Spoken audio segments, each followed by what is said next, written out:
They called him emperor, general, philosopher. But Marcus Aurelius never saw himself as a conqueror.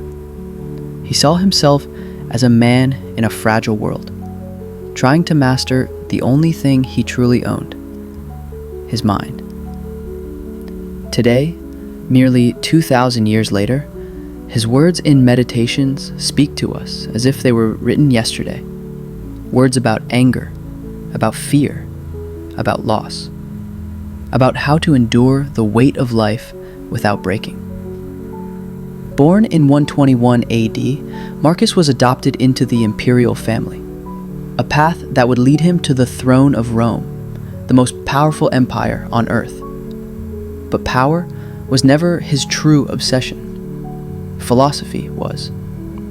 He was trained in the Stoic tradition, guided to believe that virtue, not wealth or pleasure, was the highest good.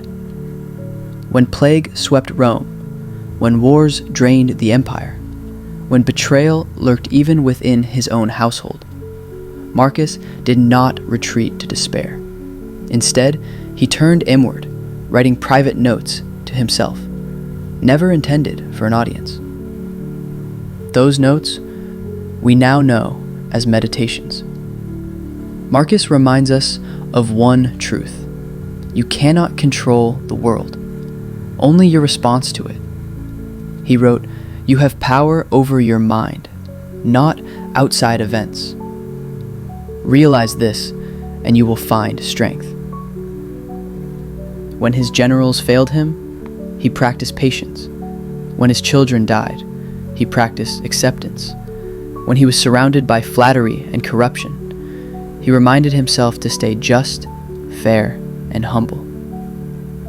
His philosophy was not abstract.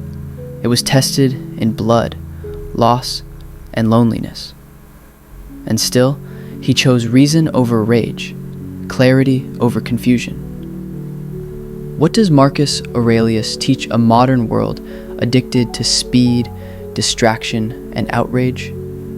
He teaches us the discipline of perception, to pause before reacting. He teaches us the discipline of action, to live with justice, honesty, and purpose. He teaches us the discipline of will, to endure what we cannot change with dignity.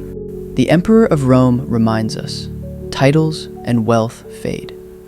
What remains is character.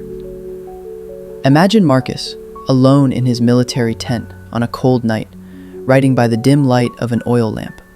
Not writing for history, not writing for fame, but whispering to himself, "Waste no more time arguing what a good man should be.